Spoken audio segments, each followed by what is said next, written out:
Aragorn, a mysterious figure known as Strider, concealed his true identity as the heir of Isildur, a wandering ranger skilled in tracking and survival.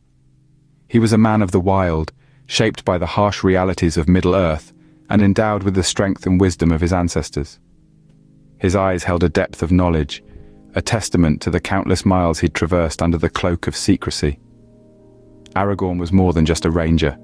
He was the last in the line of the ancient kings from the northern realm of Arnor, a bloodline traced back to the legendary Isildur himself.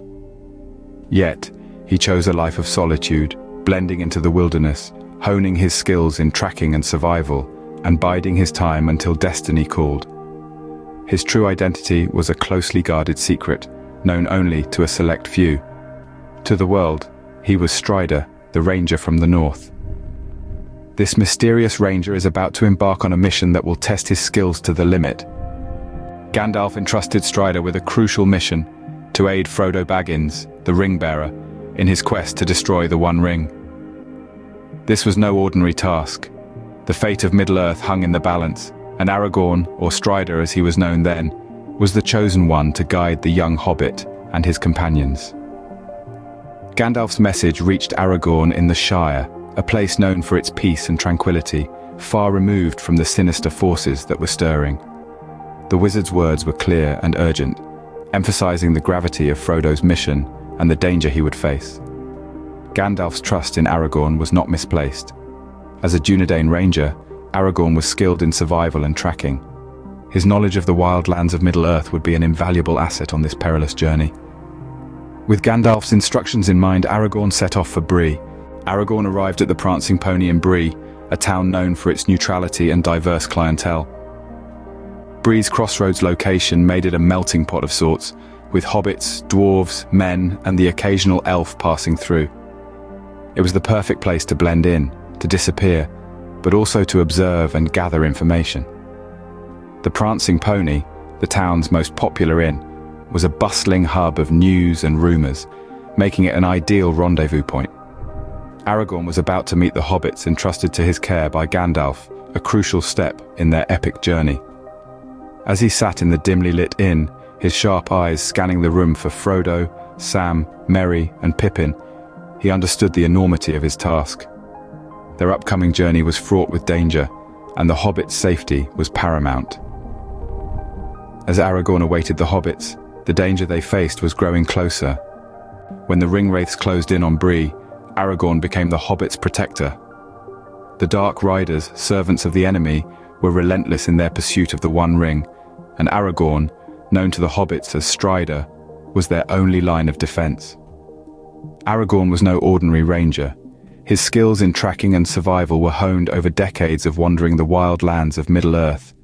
But it was his profound knowledge of the ringwraiths, their tactics, their weaknesses, that truly set him apart. He understood that the ringwraiths were drawn to the power of the ring, that they could sense its presence. He knew that they were most powerful in the dark, and that they feared water. He used this knowledge to guide the hobbits, to keep them one step ahead of their pursuers. Aragorn led the hobbits off the main roads, choosing instead to travel through the wilderness. It was a harder path, fraught with its own dangers, but it was also less predictable, harder for the ringwraiths to track. He taught the hobbits how to move quietly, how to leave no trace of their passage. He also understood the psychological warfare the ringwraiths employed. They were not just physical threats, but spiritual ones as well.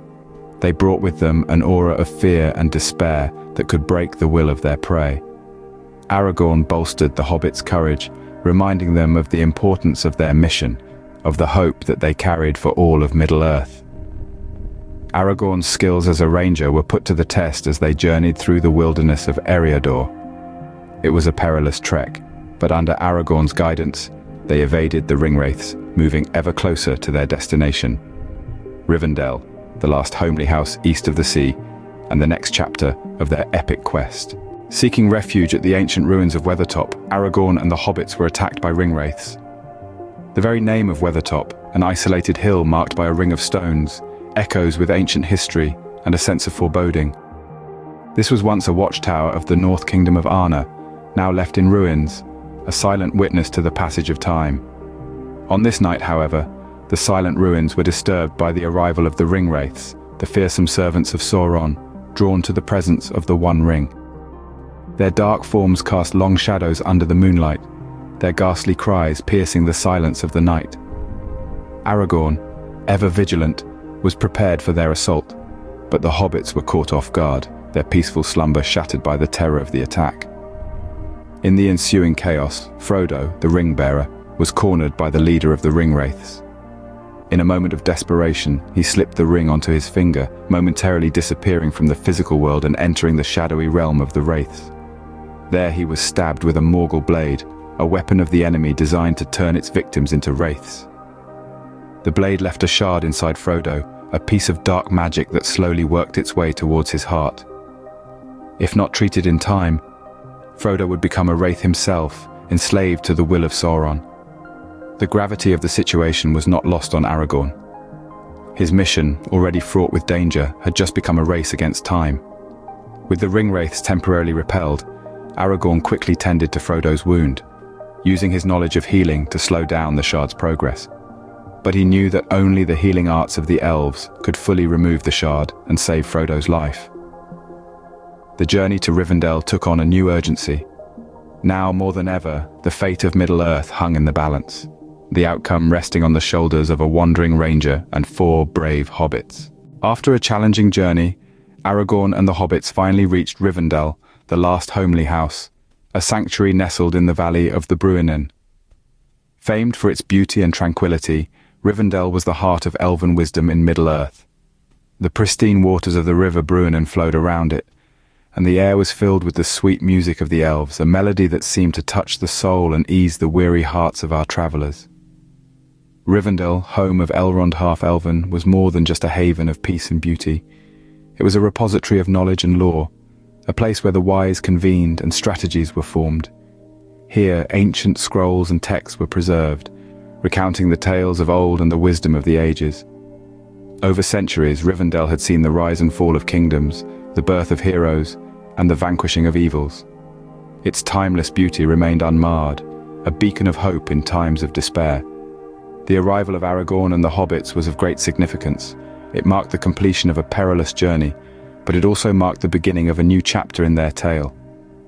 Rivendell would now serve as the stage for crucial decisions to be made, decisions that would shape the fate of Middle-earth. Under the watchful eyes of Elrond, the hobbits found respite.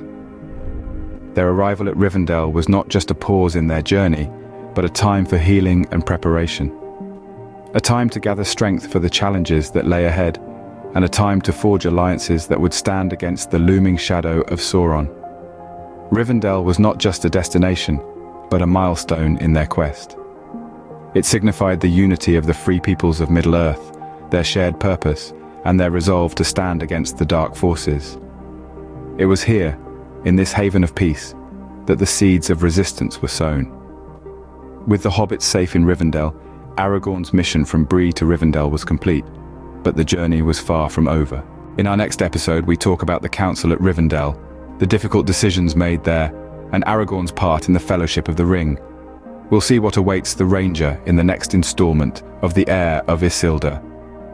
Please like and subscribe so we can continue bringing you excellent content.